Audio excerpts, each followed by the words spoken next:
Sometimes it's just you, and sometimes it's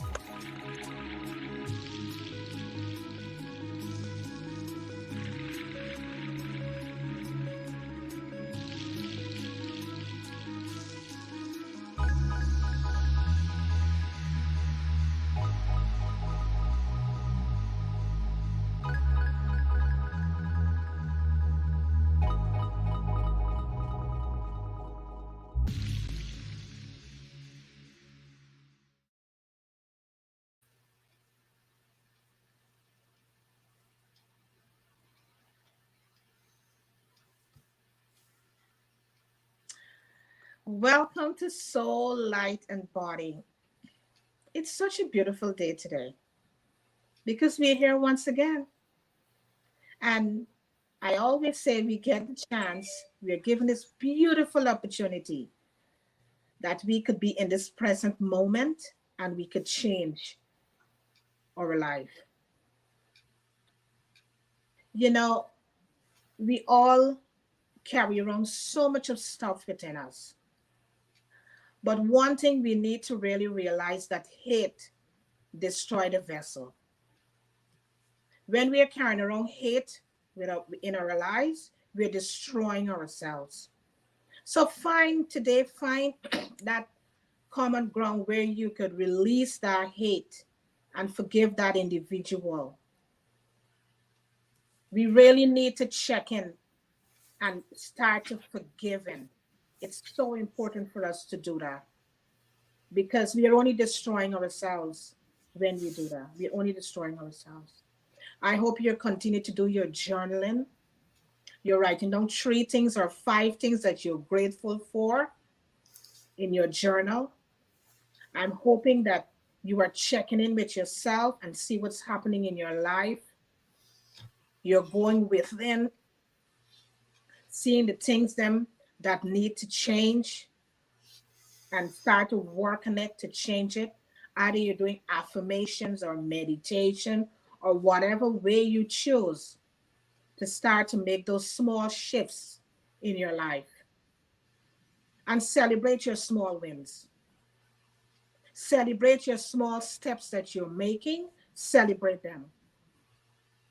Because it's very important that we all, excuse me, that we all recognize that our small steps are very important for our lives.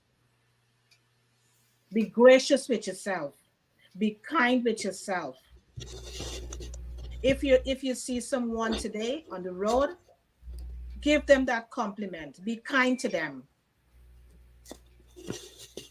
Show that act of kindness. It's very important for us to start to do that. Show that act of kindness to someone. Whatever you're working on, stay on that frequency. Because if you're going to sing affirmations or you're saying a mantra and you're not working on your subconscious mind, it's not going to work. Because you're saying the affirmations, but just you're running an old paradigm in the subconscious mind. So the both got to match. The frequency of both got to match. So start to work on that subconscious mind. And whenever you're saying these affirmations, you have to believe in the affirmations them that you're saying. Look at the words you're using over your life every day. Choose the good words for your life. Because whatever words you're using, it's a vibration, it's an energy. And that is what you're going to attract towards yourself. So look at the words you're using every day in your life and make sure those are the things that you want in your life.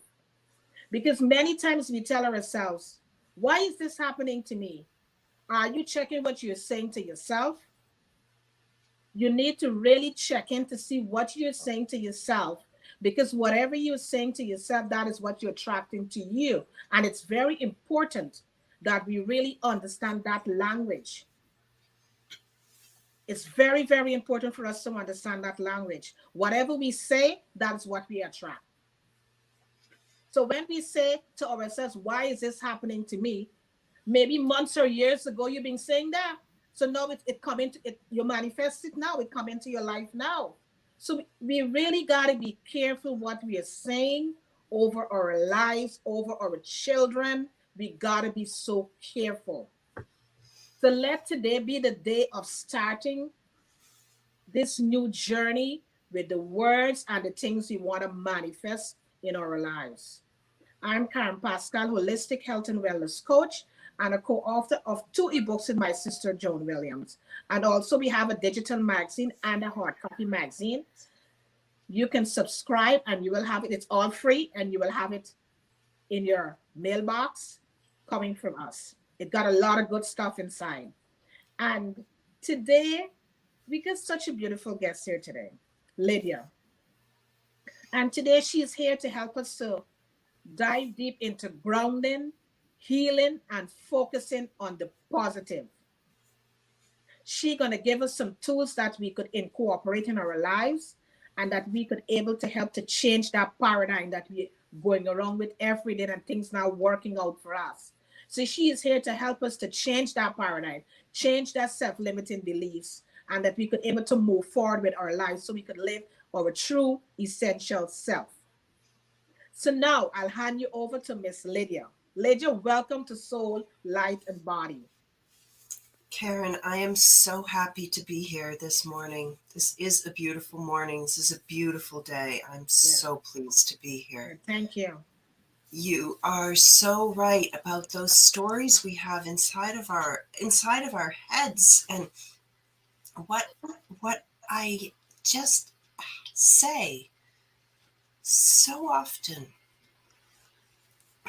And if I'm not right, I could change my mind, but honestly, we need to look at our story and say, am I reacting with my head or am I feeling with my heart?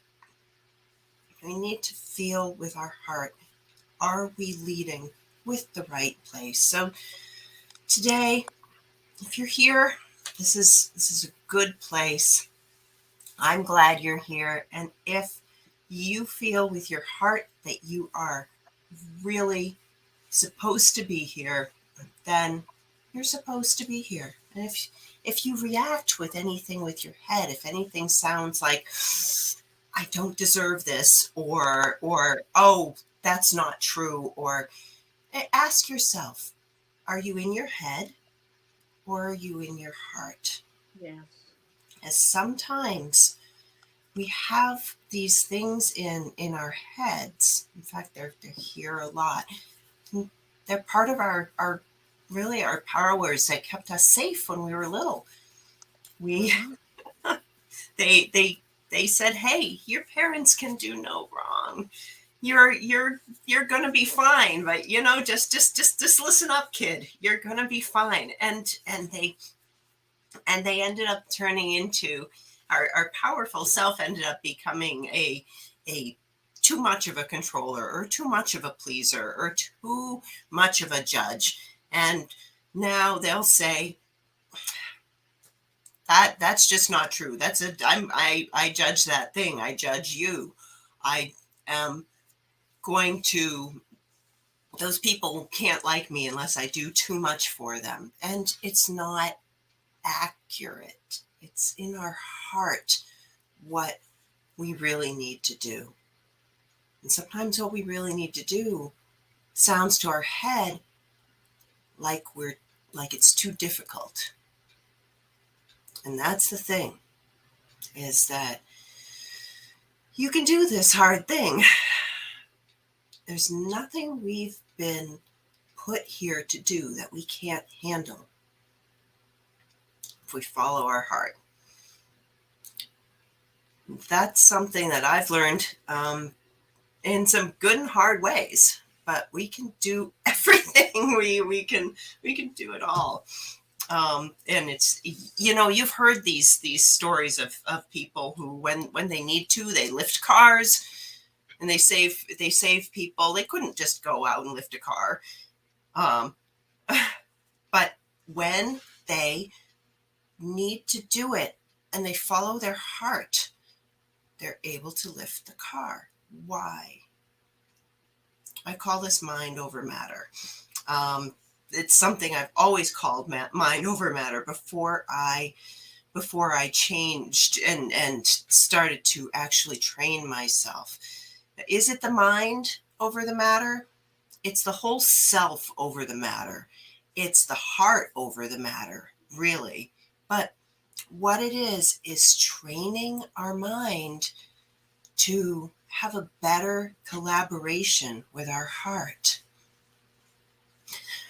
Our minds agree with us, whatever we do. If you say, Karen was saying, if you're asking yourself every day, why am I here? Why does this keep happening to me? Your mind wants to keep you safe. Your mind will say, I don't know. It's a bummer. We we just keep getting this stuff happening to us. If you tell your mind that you are grateful for being here, your mind will say, oh, yes, we are. We are. Your mind likes for you to be happy. Your mind's whole job is to keep you safe and keep you alive. So if you follow your heart, if I follow my heart, my mind says, Lydia's happy. Lydia's very happy. And if I say, I've got to do this thing, I'm going to do this thing, I believe this thing, my mind says, oh, yes, we do. So that's how we do a hard thing. Sounds kind of simple, but I haven't seen it not work yet.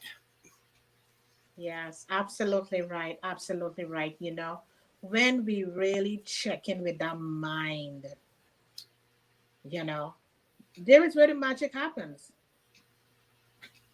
There is where that magic happens for our lives when we could really change the thinking, this the self-limiting beliefs. When we change that system, we change the reality that we're looking for with our lives. Right. Right. Yeah. It's very hard when we're very small. Um, I mean, I had things happen for my whole growing up that were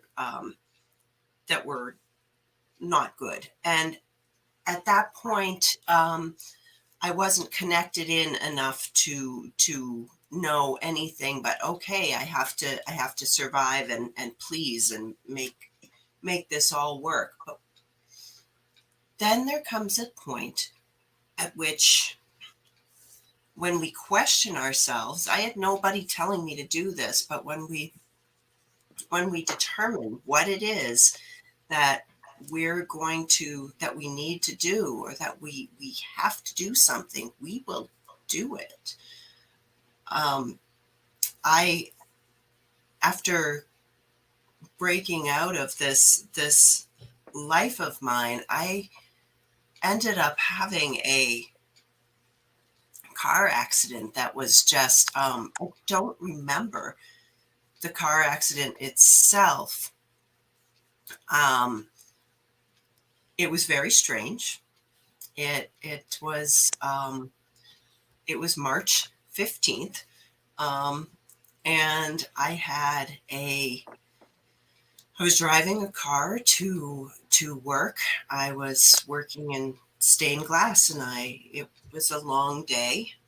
And I had a gallon of water next to me in the car, and the gallon of water started to fall over. I could still see the road, but I leaned over to upright the gallon of water. Where I wasn't snowy, but there was a ridge of ice on the road, and the ridge of ice apparently sent my car up into a tree. The only way we know this is that there was an oil stain 4 feet up in the tree, and a mailbox in front of the tree that was untouched. Wow. I was on a back road, and the speedometer stopped at 40 miles an hour. And so I just hit this immovable tree at 40 miles an hour. And luckily, there was an EMT on the road about 10 miles behind me and got emergency care there. But my car hit the tree and came down. I didn't know because I had amnesia for a while. And I went to the first hospital, and then I got switched over on a life flight to another hospital because I was not expected to live. And that night, I died. And I wasn't supposed to. And I came back. We are not, I lost a lot of things that night. I lost a lot of my past trauma. I had been losing it anyway because I'm compassionate and I'm forgiving. But when we're compassionate and forgiving, we need to be compassionate for ourselves. Until we're compassionate for ourselves, pouring all the compassion into others is emptying our cup and not filling our own. So I had to start learning that. I woke up in that hospital and I no longer had a spleen. I had a leg that was not functional. I had half of a pancreas, and I wasn't able to eat or drink for the next 3 months. So that took some getting used to because we're meant to drink. So even though I had an intravenous, it was actually the first year that we could have food intravenously. So that was amazing in itself. I was able to survive that lesson, partially because of that bit of medicine. Western medicine is powerful in an emergency. Eastern medicine is powerful in that it really is something that wants to help the inside of our body to balance and find what it is that is missing. And that's what I had to do with my heart and my mind, is just heal inside. There are many things I'm grateful for in the hospital. I still love hospitals because of this lesson, because there were 2 people who advocated for me, and they helped me. So they helped me to learn that there is help out there. This is an important lesson. When we lift ourselves, we lift others around us. And this is something I still say. It's an incredibly important thing. Yet, when we know this, we are so certain that lifting ourselves is the thing that we do. And my goodness, we are not put on earth to do everything. So one way we lift ourselves is to get help when we need it. This is so important. I am so grateful to the people who helped me, and the 2 people who empowered me and recognized that I am a medical intuitive. I didn't know. it's something that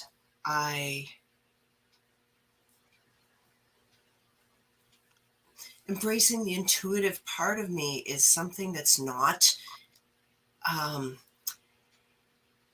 it's frowned upon in parts of our society. We push it away. If you find yourself pushing away your intuition, whatever it is, because you have it, I have it for plant medicine, I have it for finding in someone what it is that's really causing their pain and being able to take away that barrier. If you have intuition, if you can't find what it is that is the root of your problem or your path, and you're not finding your intuition, I urge you, go into your body and feel your breath. Don't just breathe, but breathe in and feel the temperature of the air entering your nostrils. And feel the exit temperature of your air. Notice the difference. Feel the weight of your feet on the floor and notice all of the tiny, tiny little muscles and all of the tiny little bones that support you every day. And now try to listen to your intuition. It takes a lot to own your intuition. It's really, really a lot. But that intuition is our most powerful voice.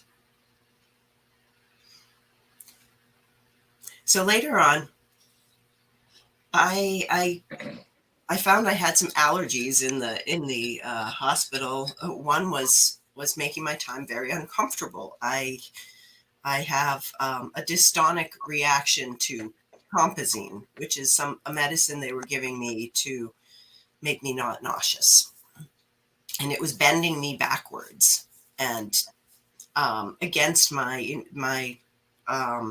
incisions and bending me, twisting me and contorting me. One of the people that I mentioned recognized this after several days of it getting worse and worse. It was something that I couldn't speak while this was happening to me. And some of the internists were coming in and telling me to just calm down.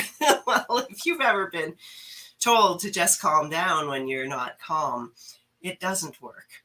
No. No one has ever been told to just calm down and have it work.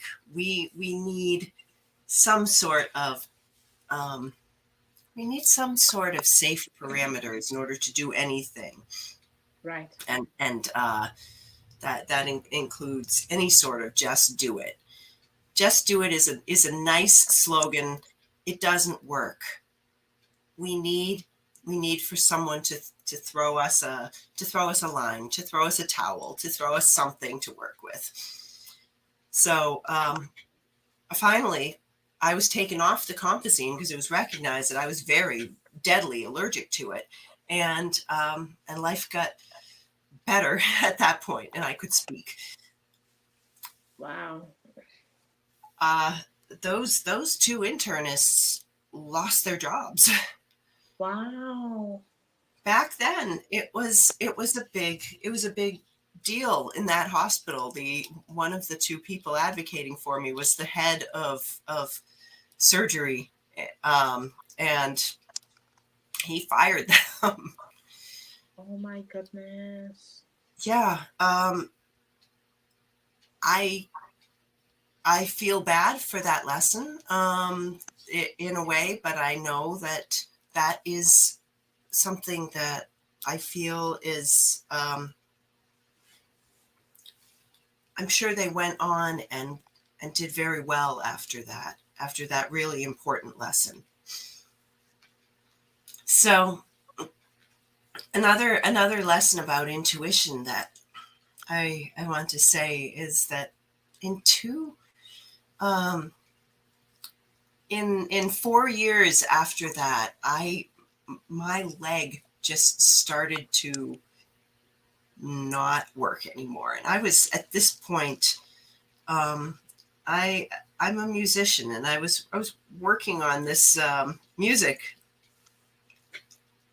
something that is really my voice, and I was working on a competition in another part of the world, and I placed into this competition, and suddenly I couldn't walk anymore. The leg that didn't work in the hospital before hadn't been really fixed; it had just stabilized, and I had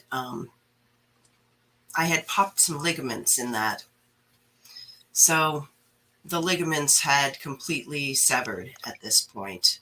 Wow. I had a surgery. Um, the person I had do the surgery seemed very, very good, and I trusted him. My intuition was very good, and I knew he would do a good job. He even put off the surgery when he got some information that the surgery that had been done before had been had to be redone like 2 and 3 times because they hadn't been completed in one surgery. So this surgery had only been done about 50 times in the world before. It was a very unusual surgery.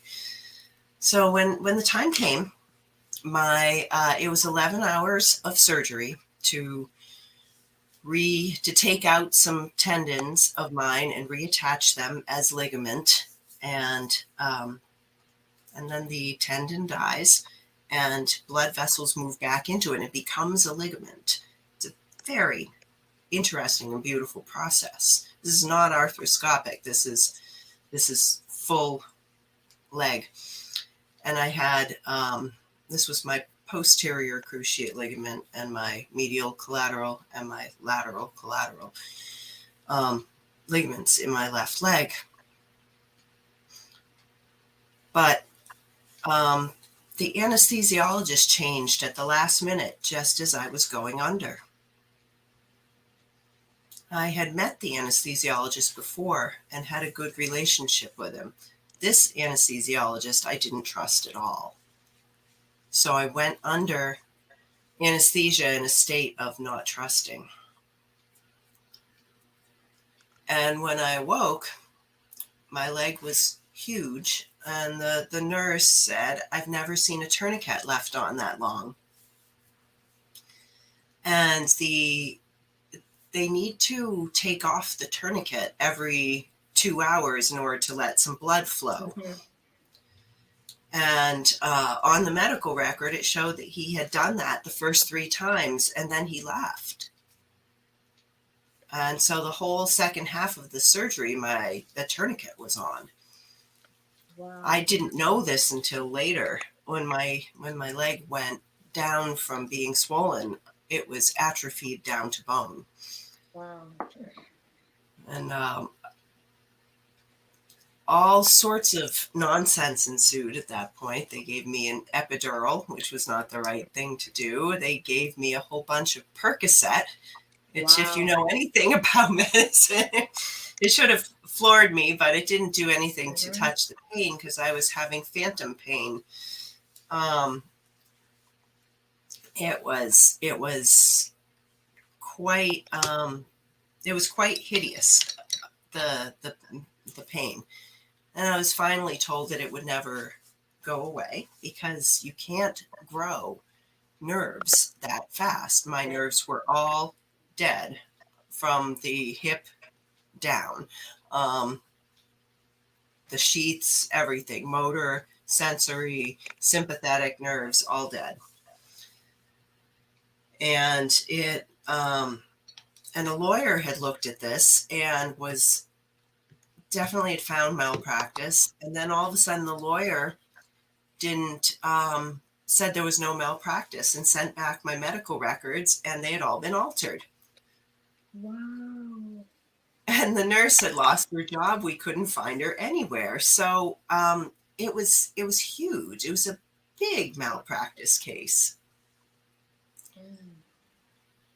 My surgeon actually canceled the bill because he was very good, and the surgery itself has held, but the leg had no nerves, and there was nothing to be done about this. So my partner at the time had said, I think this life is too hard, and we will help you to compassionately end it if Wow. you want. And my family was saying, oh, we have to sue the lawyer. And I said, Wow. no, I'm not doing that. And I am living. There's nothing wrong. I'm fine. And what I didn't know then was that I was leading with my heart and my mind, and they were collaborating. I saw myself out in the garden with a whole leg. And at that point, I just started to teach myself how to walk. I cried and I screamed. And, you know, when you just envision something, you don't just envision it and then sit and hope it happens. It takes True. a lot of work. True. But it leads us. It leads us to exactly the right thing. So I went to exactly the right osteopath, and I had lots of raw eggs and had a lot of amino acids. And I went to the right physical therapist, and I had acupuncture that at that point I didn't really have any reason to think that acupuncture would work. But my mind was very focused and it led me there. And I had the first sleep I had had in 2 weeks on the acupuncture table. And I worked at physical therapy and on my own every single day. And I grew back 3 feet of nerves in a year and a half. Congratulations. So, yeah, I have a fairly normal leg. You know, the sensation in it is a little bit different than the other leg. It senses cold and hot a little bit differently, but it's perfectly normal. It looks normal. I can run and I can walk, hike, and yeah, it's strong. This is to tell you that you can do this. You can go inside and you can heal everything. Physical, emotional, and it's not that it won't come back. Right. Exactly. Yeah. So true. Yeah. But we come to that place with our heart and our mind at the same time, not just our mind reacting emotionally, saying no, that won't work, that just is not logical, or oh, poor me, or I'm not in control of this, or you know, whatever it is that our mind reacts with. But actually with our heart, agreeing with our heart because we want it so badly, saying, yes, that is true. We are doing this. The only way to the other side is through. But if you think that that was hard for me to go through the pain, the knives being thrust up my foot, up into my leg, that's because that's what I perceived over and over again for that time that I was doing that and just going through it and screaming and yelling. If you think that was hard, it was not as hard as living through that without doing it. I did it and I knew that I was getting better. And I did. Wow. It's the What a shortest beautiful way. story. What a beautiful story, Lydia. Just sitting listening to your story, it really helps someone to understand that we have the ability to heal ourselves. It's huge. We are so powerful and we just don't know it. We're Yeah, we are so, so powerful. We are powerful beings, and we don't even stop to recognize that how no. powerful we are. Yeah. Yeah. We are so powerful, and if we could only tap in to that power, we could Yes. see magic happening in our lives. Our lives could turn around so fastly, and we could start to see growth happening, healing happening in our lives. If we could only tap into that super. Right. Right. And part of me still, thought for a while, oh, you know, why am I living through things if I'm just going to have, some sort of trauma every 5 years? And I fell out of that. I fell out of that kind of thinking because I'm here to share this story. I'm here because when we are hurt as a child, I was hurt as a child, we don't have to stay there. And I'm not saying it's easy. It isn't easy. It is beautiful. And when we are hurt physically, we don't have to stay there. It isn't easy. It is beautiful. There's part of me that I like pain. That may sound a little weird, but I've had a lot of brain trauma in this too, and there's a point at which my brain trauma made it so that I couldn't talk. Um, that was incredibly frustrating for me. Because I was, always told how important talking was, but yet don't say anything because people will think you're stupid. We're told things when we're Yeah. kids, and once I was not able to talk, it was devastating to me, and I had a lot of other neurological things. My vision was flipping backwards, and I had just a lot of things from the brain trauma from the same car accident, and I'm now on a medication that actually makes it so that I can speak, and I'm very grateful for that. When we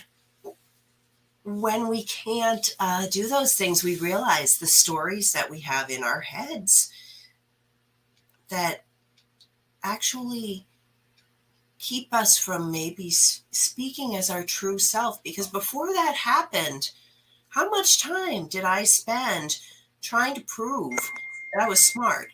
And I don't mind saying that now. Yes. I Yes. don't mind saying that. I'm that is okay. We we do things so that we're liked, so that we survive, Yeah. so that we until we realize who we are and just actually connect our hearts and our minds our peace will not be complete. It's a lifelong journey, and it is Yes. beautiful. Yeah, absolutely. I totally agree with what you're saying there. It's beautiful. It's beautiful. You know, many times we try to run away from the pain.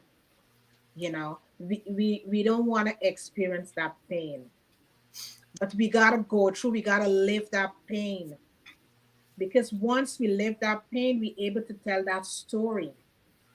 Right. And Because there's no running away from it, is there? absolutely, you can't run from it.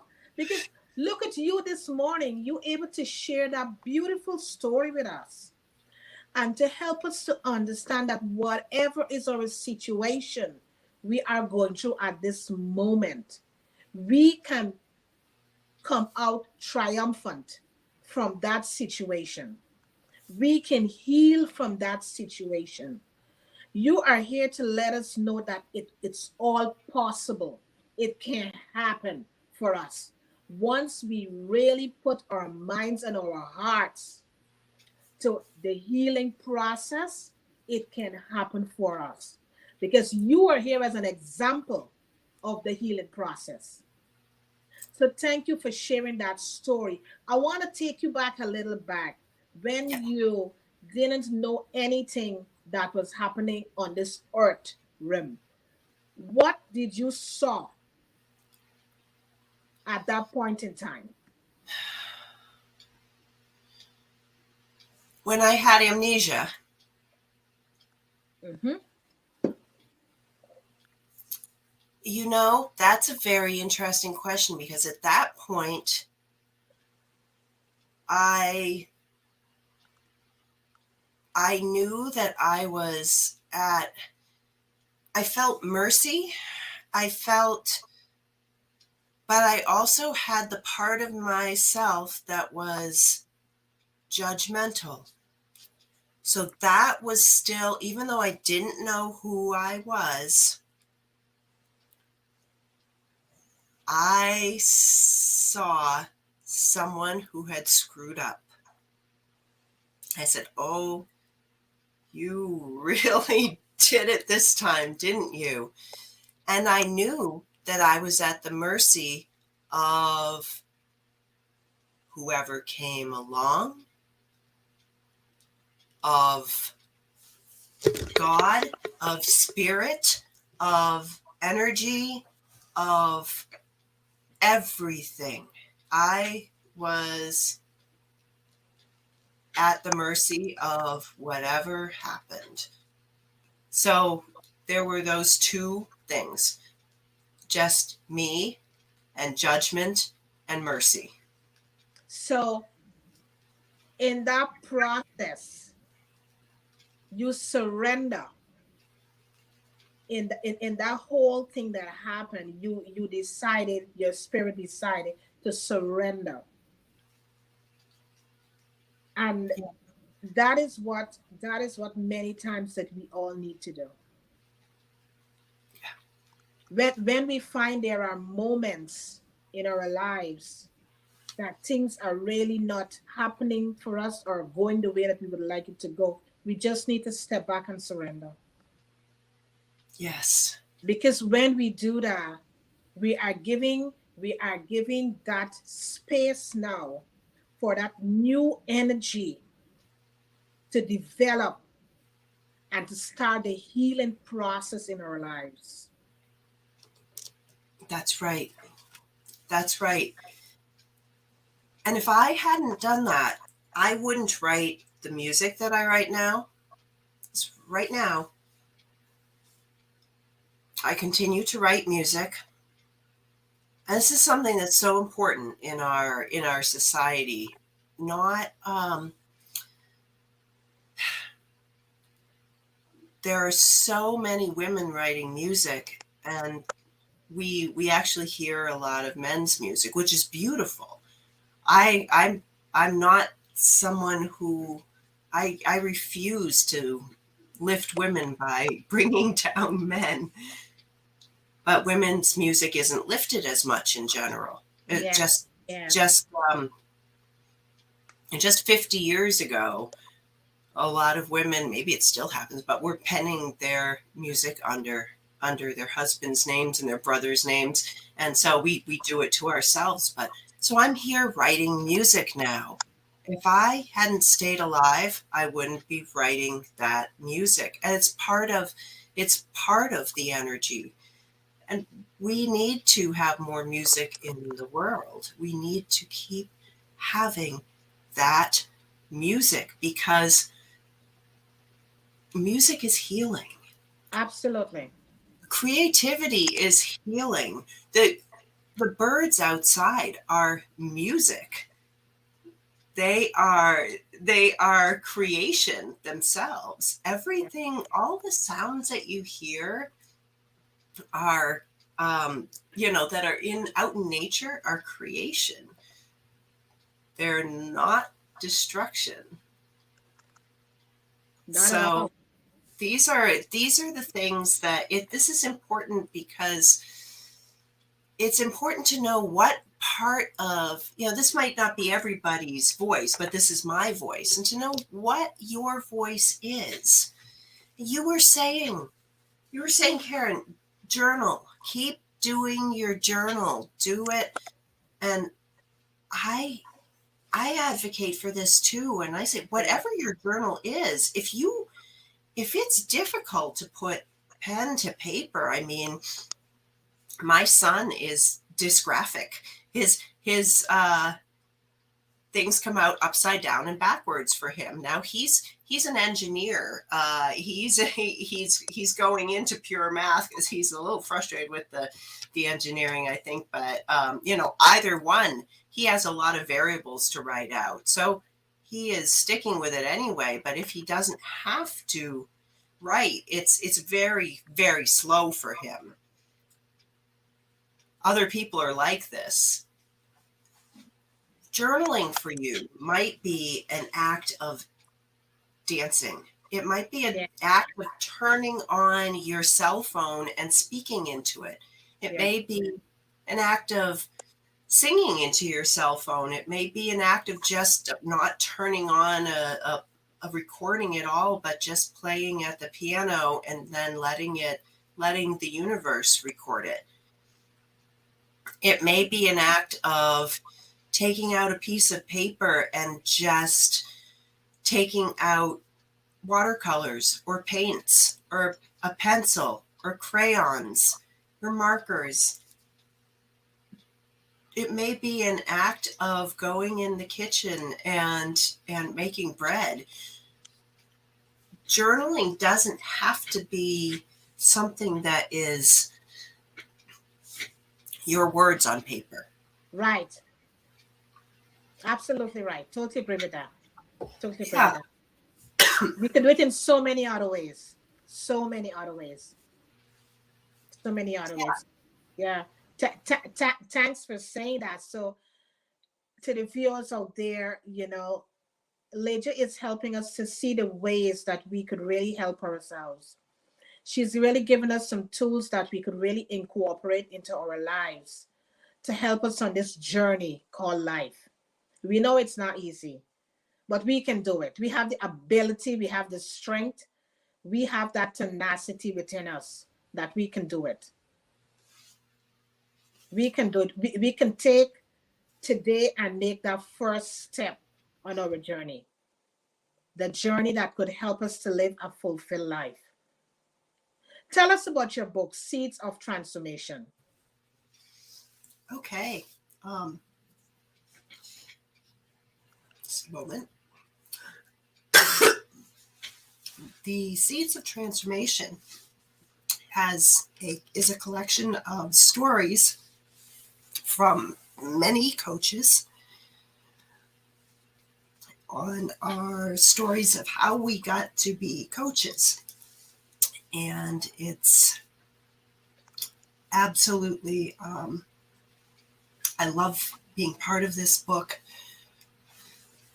It's stories like what I've told you today, and other stories about what goes on inside of ourselves, our our faith, our conviction, our doubt, and what brings us forth to become coaches, and why we might want to reach out and become more than what we are experiencing now. Mm-hmm.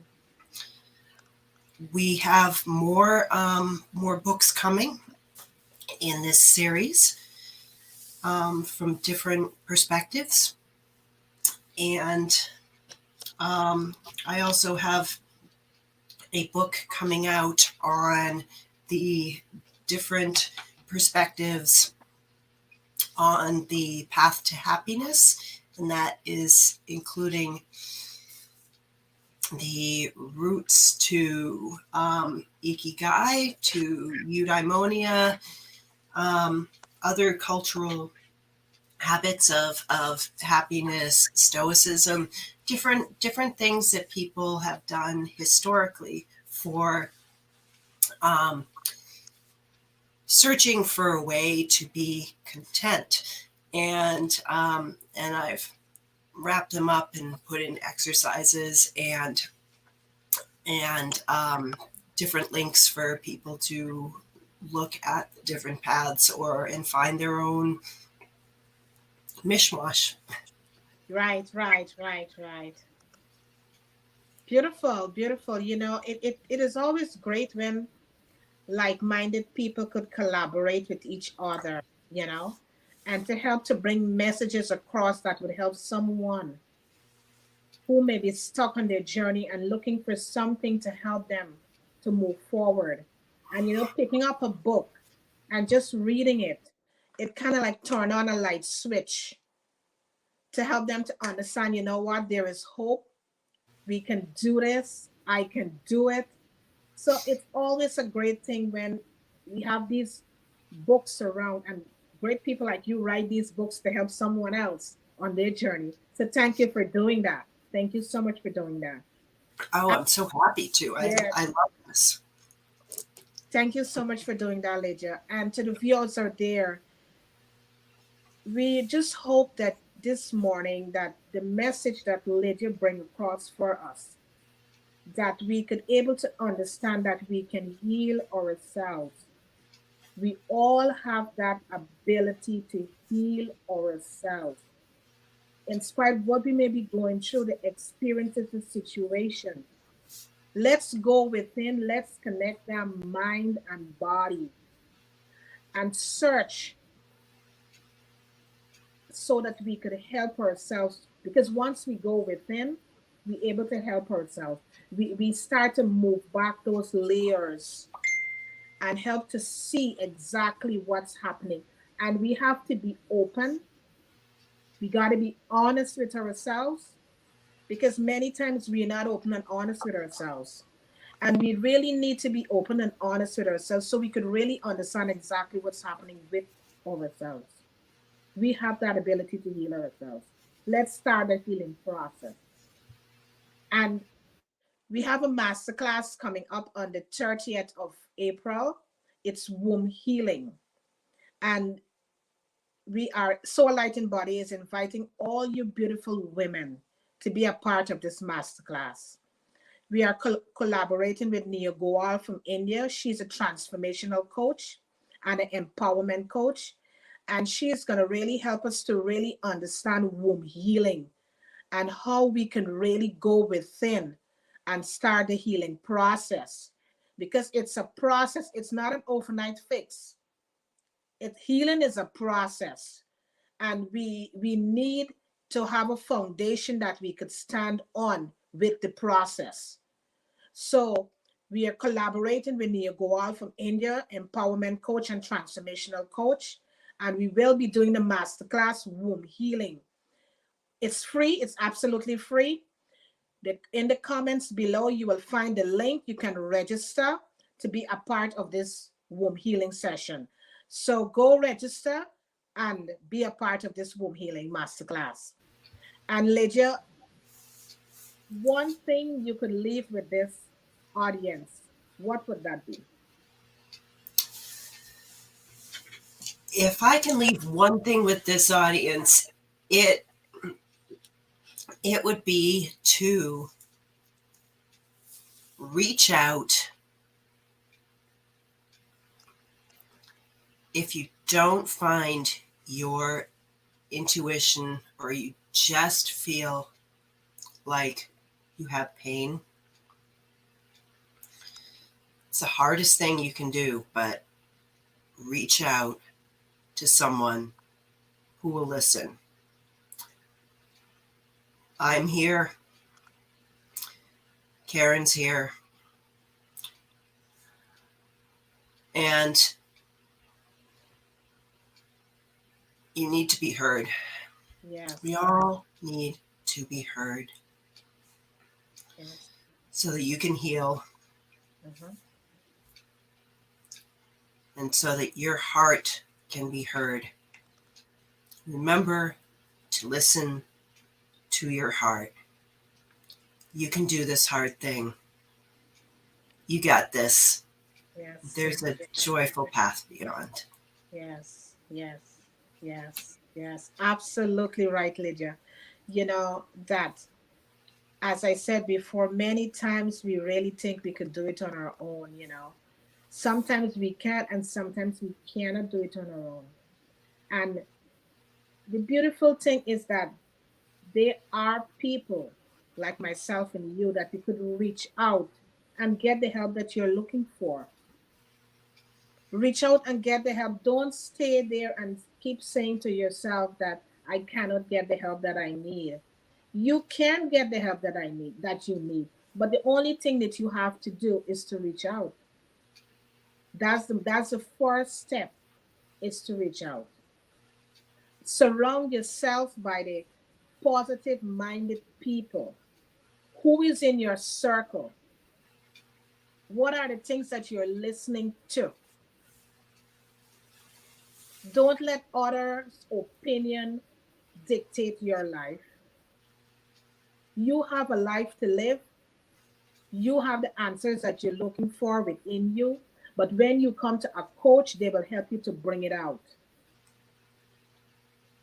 Don't allow someone else to beat you down.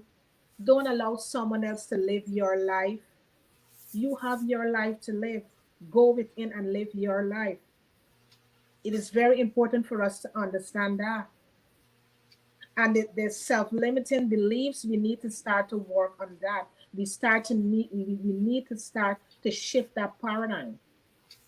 Because if you realize that you're living a life that it's not heading you in a direction that you need to go, you need to step back, examine those belief systems that you're running. Because many times the belief systems that we are running is not taking us in any direction that we need to go. So we got to step back, look at the belief system that we are running, and see if it's taking us in the right direction. If not, we got to change it up. We got to change it up to the direction that we need to go. And it's only you can do it. Nobody can do it for you.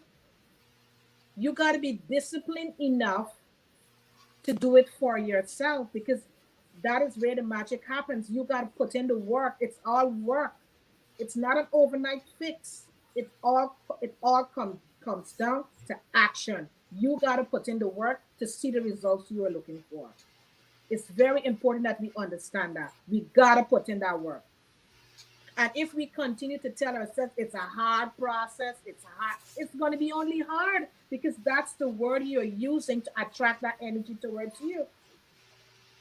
So we got to be careful with what we're saying. As I said in the opening statement, you got to be careful what we're telling ourselves on a daily basis, because whatever you tell yourself, that is exactly what you're going to attract to yourself. That's right. Change the words and change the pictures. I saw myself whole and in the garden, and that was a lovely picture. And I created the ease and flow. And I had some hardness in between, but I made more ease and flow for myself by seeing what I saw. You can do this too. Absolutely. Because you look at you. Look at that beautiful story that you shared with us this morning. It only gives someone who really looking to make that change, that hope, and know that they can do it. Yeah, yeah, because doctors would say that's impossible. They'll still say that's impossible. right, but look at you. You're a living example of healing, of possibility. You did not allow this situation to control you. You rise, surrender, and rise, and you corrected the whole situation. So you have become the miracle for yourself. Right. Beautiful story, and thank you for really opening up and allowing us to understand healing process, trusting our intuition, and how we can really move forward if we are looking to move forward and to heal. You have really given us some tools this morning how we can do it. And thank you, Lydia. Thank you for doing that. Thank you, Karen. Such a Thank you. beautiful conversation. Yeah, thank you for doing it. And to all the viewers out there, thank you so much for taking the time and sitting with us this 1 hour. I hope that you take away some tools that you could impart in your life and to help you to move forward with your healing journey. We know it's not easy, but put in the work and you're going to see the magic happen in your life. Lydia did it, and I think we all can do it once we decide to put in that work. And don't forget to subscribe to Soul, Light, and Body, our YouTube channel, so you will never miss none of these juicy episodes. And Lydia, all Lydia comments, their book links is in the comments below. You can go purchase one of her books and just read. Invest in reading. Read one of her books so you could able to understand her journey and what she does. You could reach out to her at any time. Her links are there, her email address is there. Your phone number is there too? I think so. It's all there's so many ways to get a hold of me. Exactly. So get hold of her, have a talk with her, and see how you could start your healing journey. And my sister Joan is not here today because she's at work. But we just want to thank Tommy Thompson for being behind the scenes and putting in all this work for us to keep this show running. Thank you, Tommy Thompson. Thanks, Tommy. Yeah, thank you guys so much and have a wonderful weekend. Looking forward to see you on Monday. And don't forget to register for the Womb Healing Masterclass. It's all free. All you beautiful women, you're looking to do that deep healing, go register. Thank you guys so much and have a wonderful weekend. Bye-bye.